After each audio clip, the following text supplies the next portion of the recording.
Hey YouTubers, and welcome back to Tony the Technician channel. And today we're going to be going into all of my Fujiya made pliers. If you want to see more in-depth videos on these pliers, I do have videos specifically on certain set pairs or kind of a couple of them together. So if you're interested in all of the details on each set, go ahead and check those videos out. You can find them on my channel. But today we're going to be going over all of the products I have from Fujiya, 90% of them being made in Japan. They're a company that's been around for a really long time. I want to say 1920 or something like that. I really enjoy them, and they're readily available on Amazon now. When I first started getting them, they were not. So you can find almost all of their pliers on Amazon now. You can check out their website if you just Google Fujiya.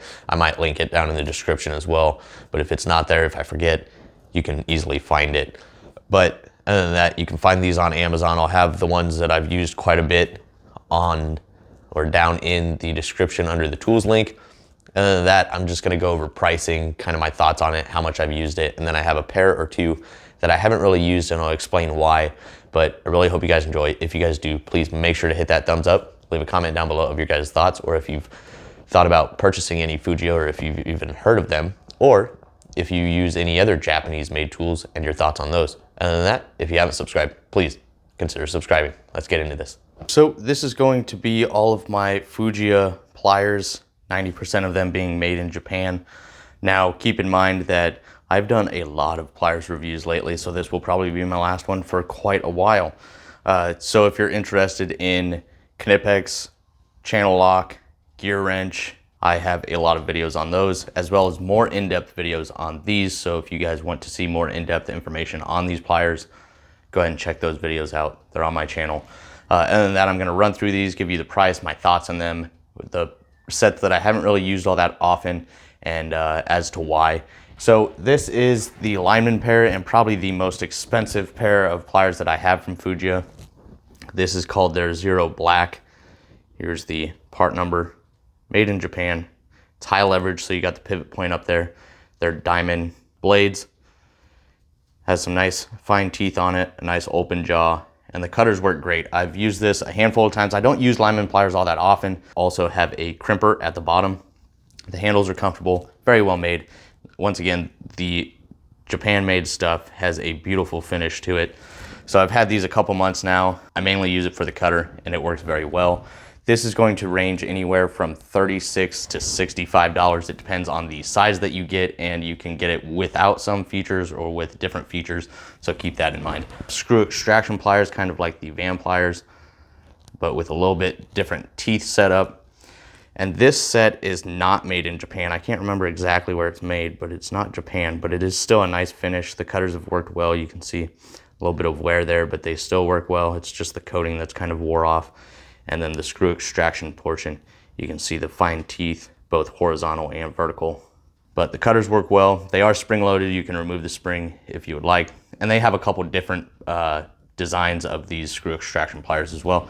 But this set right here is going to run $15. So if you're looking for screw extraction pliers, these are a very affordable set and work very well. I also have a video using these on some rusted or rounded screws. The ergo grip, and this is one of the other pairs of pliers that's not made in Japan. There's only one other set that isn't, and then everything else is made in Japan. So the finish isn't quite what you see on the Japan-made stuff, but these things have worked great. This is great for interior use, up in tight spaces, working around the steering columns and stuff. It's worked very well. It's got a crimper at the bottom. You have a couple small bolt cutters. Then you have a cutting portion here, your stripper, an open jaw here with some fine teeth, and then some fine straight teeth up here. And they've worked very nicely. They also have a straight version of this, but this is the ergo grip. Those strippers are going to run around $30. Here are their orange handled long nose. They have this with different features as well, so the price is gonna vary. But the price for these are going to run around $22. And this is actually made in Japan. You can see the nice finish on there. It's got very fine teeth up front. The open jaw. This is for splitting wires. If you have speaker wire or anything like that, that helps split it. Then it has a small crimper right there before the cutter. It has the cutter, and then in there you have a stripper built into the cutting portion for small wires. They're very comfortable as well. And this is really like the longest. They have a little bit longer long nose pliers, but not much. They don't have any long reach pliers or anything like that, but very good for this size of pliers. They work very well. This is one of the pairs that I don't use often. So the Lineman Pliers and this are probably my least two used items. Now this, I don't really use all that often, and I haven't done a specific review on this yet because I have the Knipex wrench pliers and they work fantastic. They're a little bit smaller than this. So if I ever need a bigger pair, these will come in handy, but I've only used these, I'd say 2-3 times maybe. And they've worked well. They're not made in Japan. There's a part number. Their Kirikin lineup, a majority of them are not made in Japan, but you can find all that information when looking at the pliers. It is a push button adjustable. And the couple times I have used them, they've worked fine. I hate the coating on this, the rust resistant coating. It feels like a chalkboard. That's my biggest thing. I hate the feeling of this thing. Not often that I'm grabbing up here, but the grips are nice. It's a grit style. Nice set of pliers. There's mixed reviews on it. Some people said they broke it applying too much pressure. One of the times I used it, I applied a lot of pressure and it's done okay.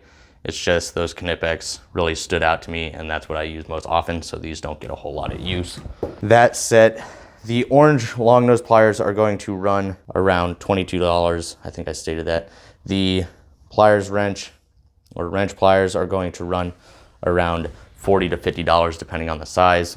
These are the Kirikin lightweight slip joint pliers, and these things I actually use fairly often. I actually really like this set. It's extremely light. Great for grabbing fasteners with this teeth design or tooth design. Super lightweight, super compact and slim. It's still pretty strong. I mean, you're not going to be using this. It's a pretty small pair of pliers, but it's still strong for its size and for the thickness of it. I haven't had any issues with it. It adjusts really easily. And there you can kind of see the teeth.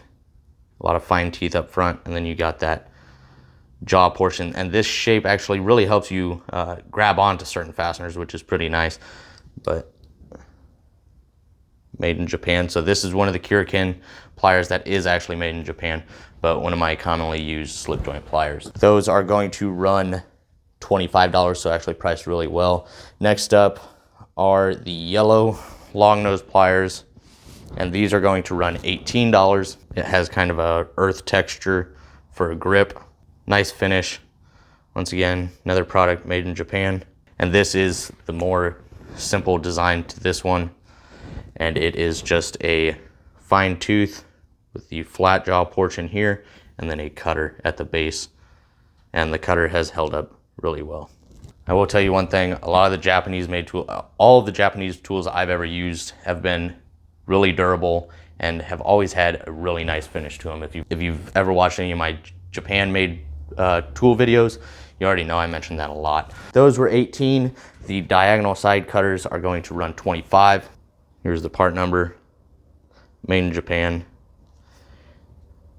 And I really like their cutters on all of their stuff. I have never had an issue with really cutting anything.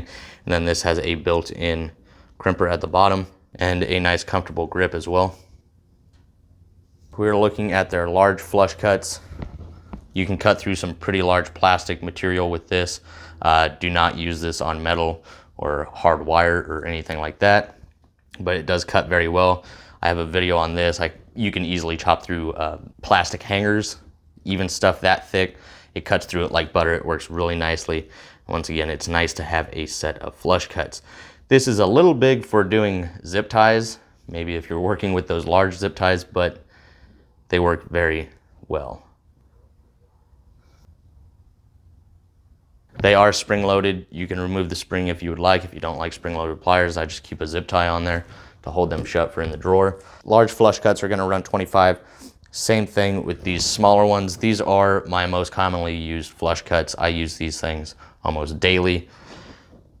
Once again, this is the set that I use for zip ties. It's fantastic. So you get that nice flush cut so you're not cutting your hand on the ends of zip ties. And one thing I always mention about these pliers is the fact that it has a built-in catcher. So whenever you cut a zip tie, it actually catches the portion that you cut off.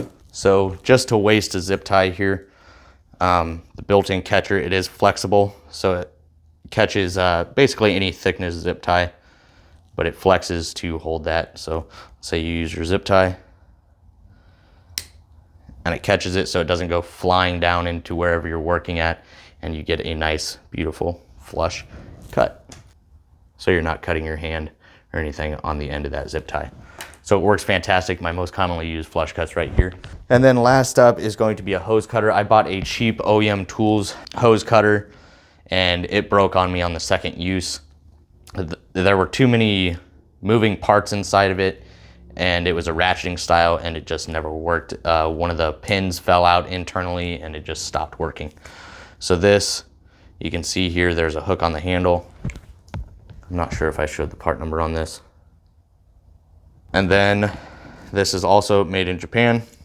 It has a reversible blade, so when this one ever dulls out, you can remove it, flip it around, and you have a new blade on the other side as well.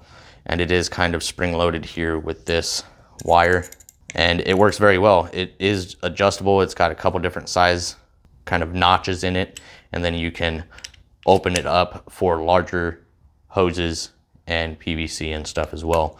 So this thing has held up really well for me. I've probably used it maybe 10 times working with nylon braided fuel line and stuff like that, and it's worked great.